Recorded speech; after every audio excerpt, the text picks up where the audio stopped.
It's on. Is it running? Yeah. Hey, what's up? It's hard to see. It's real bright out here. It's Arizona, so there are no clouds in the sky at all. You can see Ronnie sporting the hat and shades today. I found them in the garage, so. My head's just gonna get cooked while we're out here. So we're gonna make this snappy.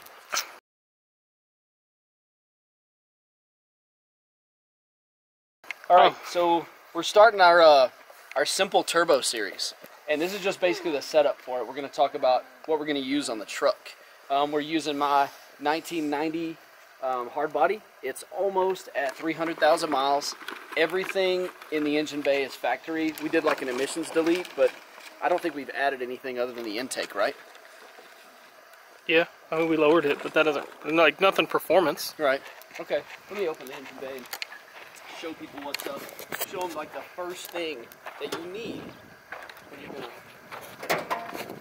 So there's a few different ways to do this. We make this. You guys have to send us your core, and then we'll make it and send it back. But you need this little elbow right here.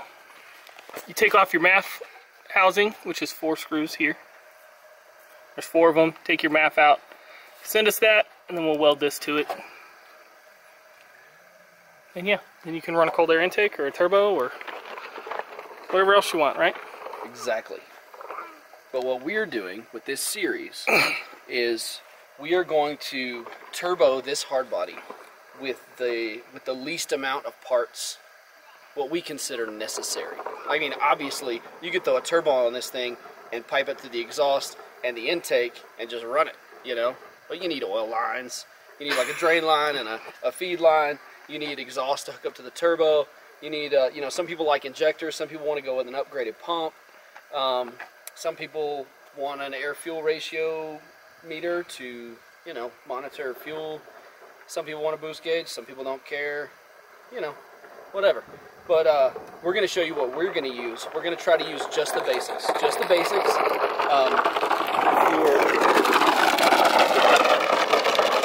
We could just put Levi in there and have him just spin the motor really fast, like, that'd probably work too. It would be good.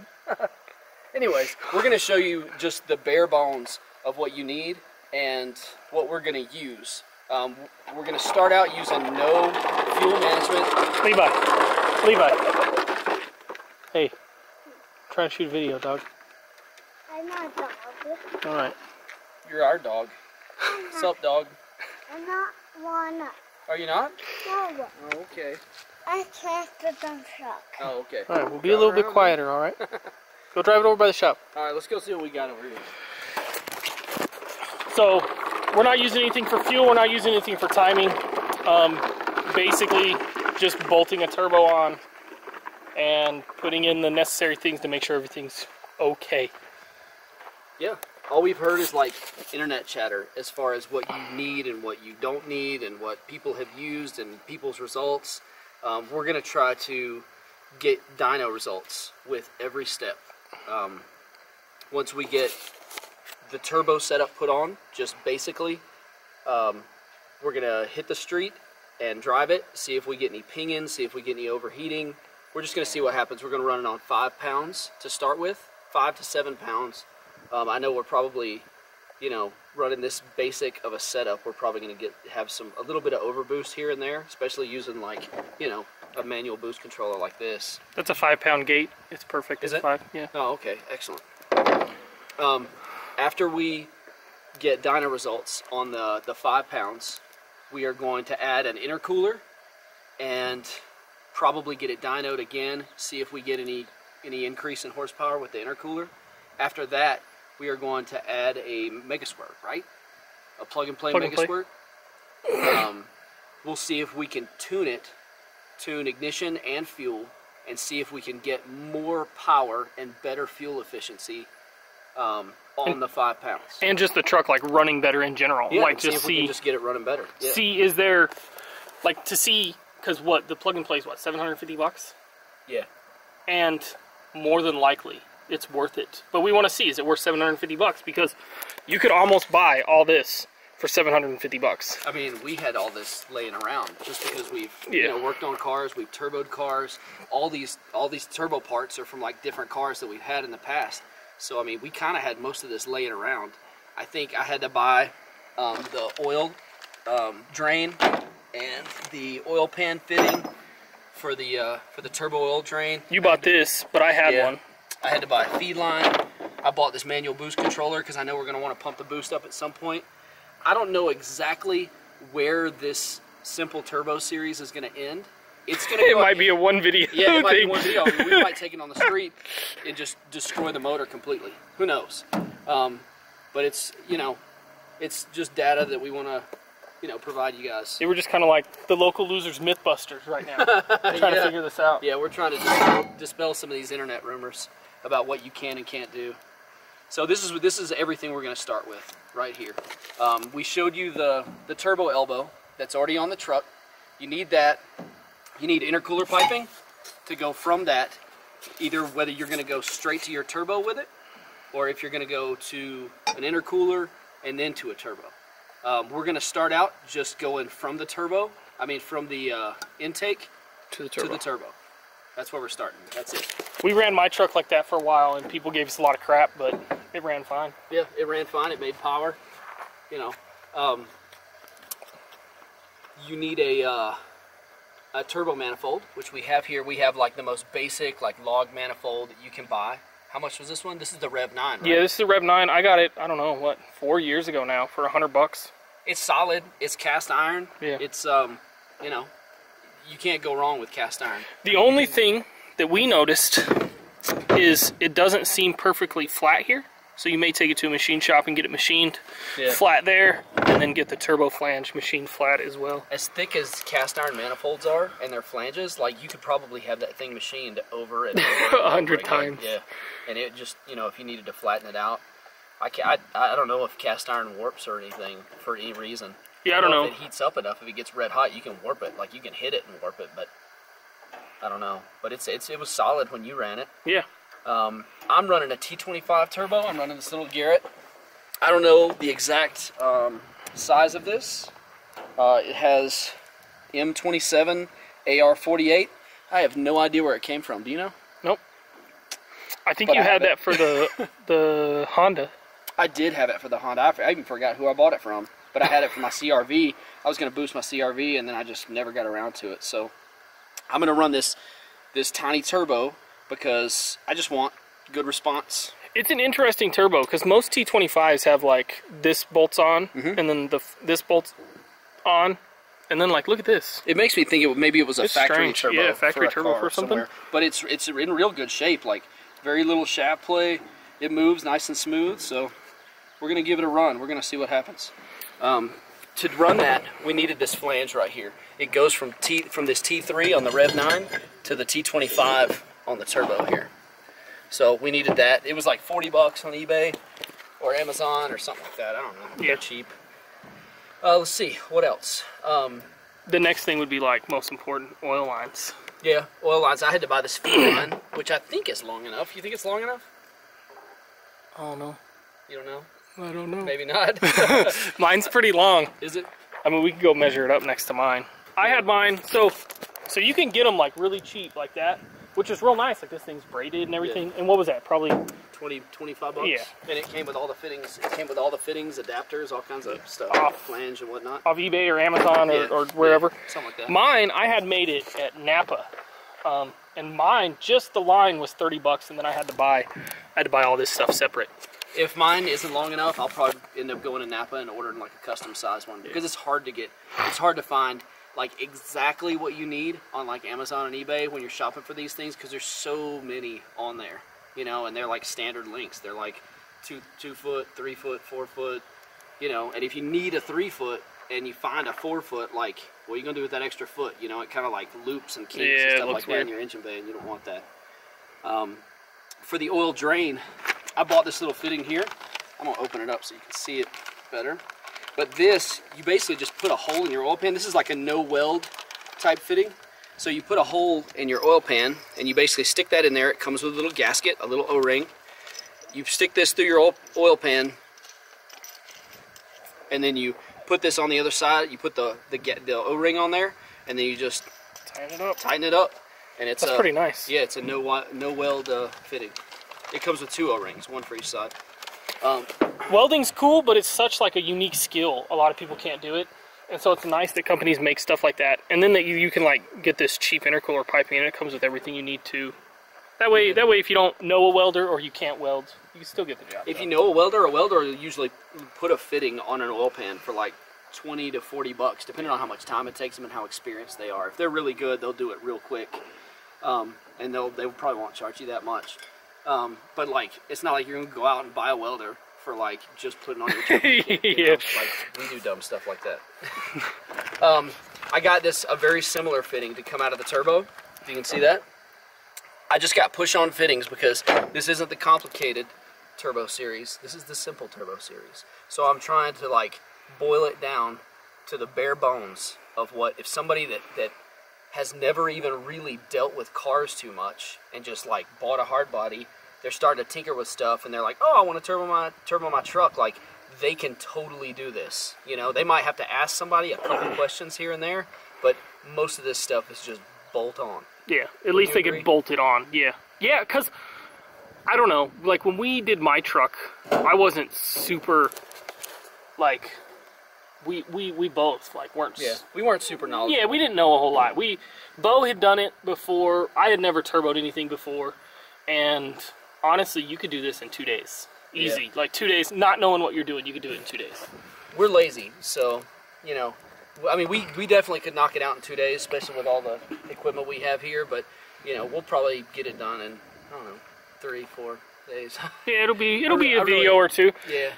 I think, so we get a lot of questions on, like, how do you do this and how do you do that? So we did this to my truck, now we get the chance to do it again. So I think we're going to try and make good videos for you guys so somebody can watch this and be like, okay, that's the parts list I need, and these are the tools I need, and this is what I need to do, and that's how I get it done. So we'll probably go kind of slow and explain a lot of things and like problems that you might run into and stuff like that. And if you have problems like while you're doing this, just, you know, email us or send us a message on Instagram or send us a message on YouTube. If it's something we can answer real quick, you know, we answer questions on there all the time. Yeah. You know. Okay, so we got manifold, we got turbo. We got oil lines. Oh yeah, between these two fittings right here, they are the same size. So what you'll do is you'll just find, you can go to like AutoZone and you can find like rubber heater hose that is like rated for, you know, higher heat, and it basically just slides right on there and you just freaking hose clamp it. Yep, clamp it down. This is what we're using as our stand-in. Yeah. That's the AN line, but that's our stand-in. That's our showpiece. There's no pressure on there, so I mean the oil just has to basically fall out of the turbo and then fall into the oil pan. Yep. And that's pretty much how you put your turbo onto the car, and that's how you hook up the oil, you know, feed line, drain line. That's pretty much it. This will go to the small side of the turbo, and then the big one goes on the other side. And we'll explain like clocking a turbo and all that when we put it on, because that's pretty important. A lot of people don't know what it means to clock a turbo. Yeah. Let's see. To control boost, you'll need your wastegate right here. Where'd we get this wastegate? What kind of wastegate is this? It's eBay or Amazon. Okay, eBay or Amazon wastegate, and then somebody made this pipe for it. Yep. I did. These nice welds. That was me. I remember you cut it and then bent it and then welded it. You're in the beginning of your welding career right here. Look at that. Nice. I caught Justin's welder on fire too. Nice. But it worked, and that's what's important. It worked. It totally worked. So we're gonna go with this same wastegate. It has a 5-pound spring in it. So if you don't run a boost controller, if you don't run any type of boost control, you will be at 5 pounds on your and it was real steady. Turbo. It was like 5 to 6. Well, it's big. It's big, so I'm sure it has no problem bypassing for, that much. For $50, that was a good wastegate. Okay. Awesome. All right. You'll need vacuum hose if you want to hook up a manual boost controller like this, and we're going to show you how to hook these up, hook them up to your turbo, your wastegate, and whatnot to actually control your boost. Because you can keep a 5-pound spring in here, and when you hook this up, you're always like default at 5 pounds. You hook this up and you crank it up, you know, 20, 30, however many pounds you want, you know, all the boost. And so that's what you use this for. I was reading a thing online, and they said that on these, one rotation is 1 pound of boost. Really? That's what they said. I would assume that like maybe 1 or 2 clicks or something was 1 pound. I don't know. But I don't know. We're gonna find out. That's what they said. We're gonna So find out. they All said, that will be included in our. They said on videos. manual boost controllers it was 1 pound per complete turn, and I was like, wow, that seems like a lot, like of movement. It seems for like it would really depend on the thread pitch of what's in here. You know how far it goes up and down. And maybe they make them all a standard. This is one of the the ball needle. Like it has the needle and the ball in it to control the not needle, but it has the ball and the little spring, ball and spring to control the thing. And it actually comes with other springs. Oh, that's And I cool. don't really know why. Huh. I'll have to read that, but it comes with tees and all that kind of stuff. And this thing was like, I don't know, 20 bucks. This is a blow-off valve. Now We don't run those. we really haven't ran this. I think I ran this one on my. Was this the one I ran on my Volvo? No, that's the one from my truck. But Oh, I mean, I had it turned down so tight it never did anything. Oh, It was just for show. we like compressor surge and flutter and stuff like that. We love the sound of it. You know, we've never had a turbo give up because of compressor surge because we're not running like 30 pounds. We're not trying to back 30 pounds back up into the turbo. But we don't really use them, but we will show you how to put it on and how to install it, how to hook the vacuum hoses up and make it work. Let's see, what else? Oh, this, like I said, we had a lot of stuff laying around. Honestly, this is probably the most important part of all this. This is an AEM UEGO air-fuel ratio gauge. This tells you how much fuel you're getting as opposed to how much air you're getting. This is really important for tuning. Really, really important for telling you how rich you are, how lean you are, because when you're running a turbo, you do not want to run lean conditions ever. Yeah. That's blow up city. These are less than 300 bucks for the whole kit. I think the UEGOs are like 250, 260, something like that. But totally worth it. This is going to be one of the more expensive and one of the more intricate parts of the turbo setup because you have to wire it in a little bit, just a little bit, nothing crazy. But we'll tell you how to do that too. I got this bung to weld in so that we can put the O2 sensor in the exhaust. I didn't even check it to see if it fit. I'm sure it Yeah, it fits. I'll show you guys a cheap way that you can get a bung because for the right bungs, they're real hard to find. Like you can't go to your local parts store and get them, but you can get spark plug non-foulers and cut them down and weld those on and they work. I actually did that on something. What did I do that on? I don't know, I did it on the STI. God, I cut one down and I used it on the RX-7, I think. Oh, okay. Yeah, I had Paul welded the RX-7 exhaust. Yep. I gotta get one because I gotta do it. I gotta move the O2 sensor on the truck. It took me a bit of machining to get it just right too. Did it? Like yeah. I mean, just to get it drilled out like just right and get it cut down to the right length so the O2 sensor actually came out into the stream. Like it took me a little bit because defoulers are deep. You know, depending on which. I just cut them down to where the threads are. Yeah, that makes sense.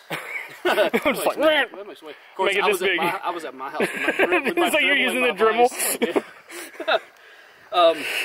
A boost gauge. This is another really important diagnostic tool because if you get a wastegate and you have no idea what spring is in it, especially if you get a used one from a guy like Ronnie who wants to run 25 pounds in a car and doesn't care what springs in his wastegate, you could end up with a 16-pound spring in there or something like that. So you want a boost gauge. They're really easy to hook up.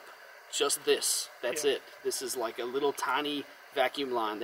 They come with like brass fittings and stuff. Yep. That'll thread in. Most intake manifolds have a hole somewhere that you can thread these into. You thread this in. It's got a little compression fitting right here. Boom, vacuum. And you can get stuff like if you want to go to a vacuum line because you can't find a spot, Home Depot and Lowe's carry stuff for this kind of piping. Oh, nice. So you can convert it over to that. That's how my truck is. My truck has this on the inside, and then it converts real early with some brass crap to go to a vacuum line. Yeah. Nice. Keep in mind if you're going to run anything, soft, that if you're running lots of boost or if you're running, I don't know, if it's hot, you know, this stuff is going to get soft. And it can, like, vacuum can make it collapse, stuff like that. I think that's why usually boost gauges come with this stuff, because it's hard and it won't collapse. But who's to say what's better? I have no idea. I guess we'll find out. So, yeah, what else? When you want to put in an intercooler, you'll need an intercooler. obviously. This one's been on Ronnie's truck. Yep. And that's why it has 3 black circles painted on it. is that all it's been on? Yeah. Your truck? Yeah, I bought it for the truck, and that's the only thing it's been on. Okay, well, intercooler. When you buy intercoolers, like, they're just a container for air. If you're running 5 pounds, like 5 pounds of boost is not going to blow this thing wide open. No. As a matter of fact, I'd be hard pressed to say that 20 or 30 pounds would blow this thing open. That's a decent size like intercooler because it's real thick. Yeah. That's probably good for about 15 pounds. You don't really want to oversize your intercooler because you'll get like a huge pressure drop because like you've got all this velocity and pressure coming in one side, and if you've got one of those big like 3-core, you know, 24-inch by 18-inch mothers, like it's going to get in there and just be like pressure gone, you know, and it has to build pressure before it goes back into the other thing. So like, keep your intercooler small. Intercoolers cause lag. A lot of people don't realize that.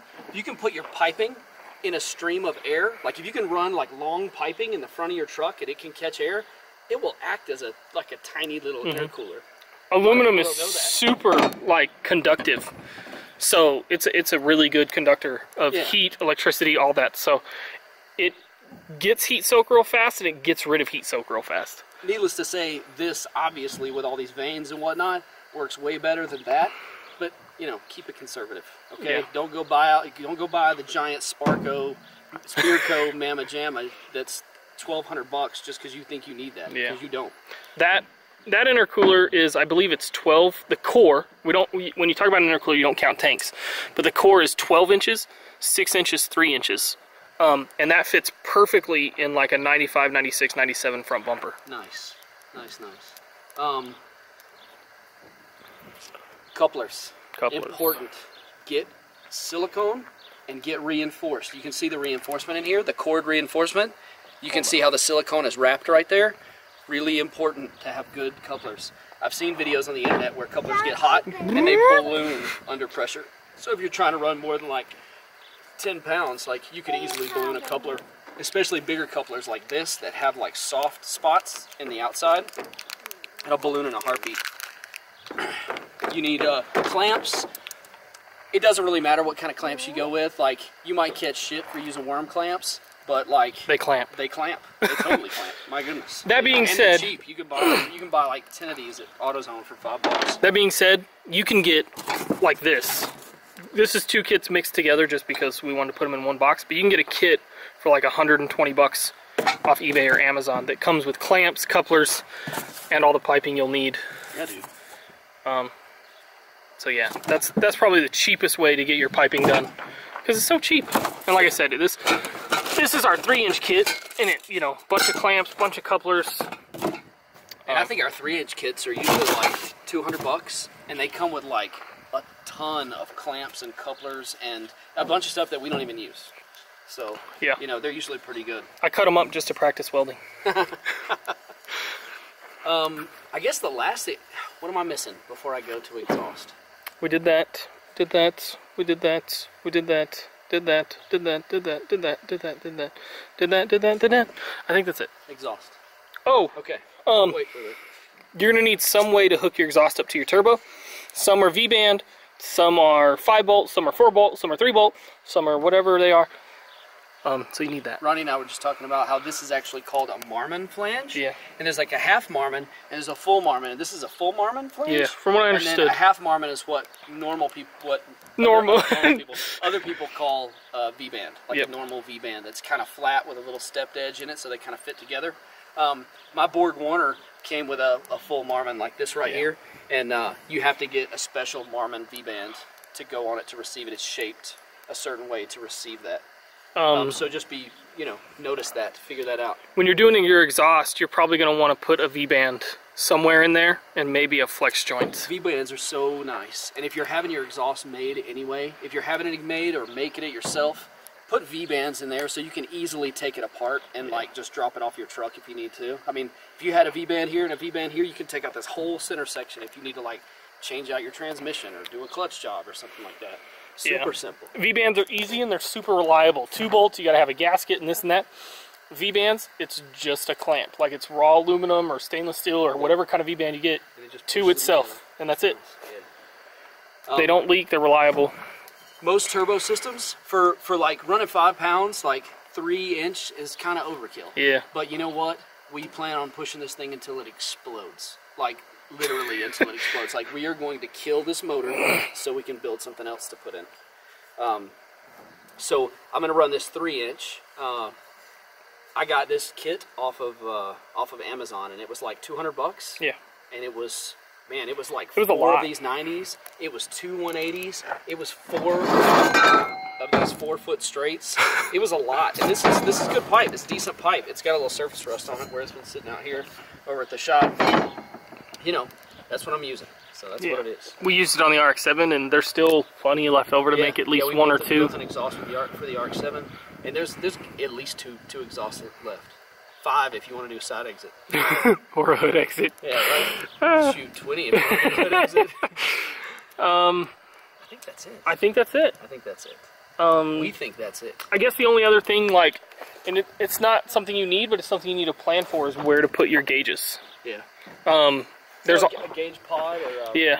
Or run them on the dash or whatever. Depends on how racy you want your vehicle to look. There's all kinds of stuff, like you could put it in your glove box. A lot of people have done that. You could, you know, mount it on there like Beau has his tack. Yep. I have this big aluminum panel right here that I could put probably 3 52mm gauges in. Yep. Which that's is where standard size. That's where mine are, somewhere over here. Yeah. CJ makes that thing for 95 pluses where you replace your air vents with gauge clusters. Oh, that's pretty cool. He does one for that vent over there, and then does one for here. Nice. So he makes those. Man, it's nice and cool in the shade. Anyways, that's pretty much it. That's pretty much the rundown of the Simple Turbo series that we're going to start. I call it the Simple Turbo series is because it's going to be simple, and it's going to be a series of videos, and we'll label them Simple Turbo series, and we'll start its own playlist on YouTube. So if you want to look at the Simple Turbo series, you just go to our channel, look at our playlists, which we have our videos separated in playlists now for like Ronnie's truck, my truck, the Volvo, the Mustang, everything else we have, the BMW, the fun truck, whatnot. But we're going to have the Simple Turbo series in its own playlist, so it'll be easy to access. And it kind of applies to any car, but we're making it specific for hard bodies. Right. But basically, if you want to turbo any car, you can kind of follow these steps. You just need to figure out how to tune the car. What's going to be the way to tune the car. Yep. We're going to start out not tuning at all and see what happens, which is everybody's going to think it's nuts, or people won't think it's nuts, whatever. I think people are going to think we're crazy. Yeah, I think they're going to think we're stupid. But the thing is, my truck ran like that for a year. The SAFC was hooked up, but it wasn't reading RPM, so it wasn't doing anything. And he just had his timing retarded a little bit. We never tried to run it with the timing no. at factory or even advanced. So we have no idea what timing settings are going to do with this. Yep. So we'll see. But that's it for now. That's it. Look for the next video when we actually tear down. Yeah, tear down and start putting a turbo on this thing. So it's exciting. We'll see you guys later. Say bye, Levi. Say bye, Levi. Bye. To the camera, dude. Bye. Say bye. Bye.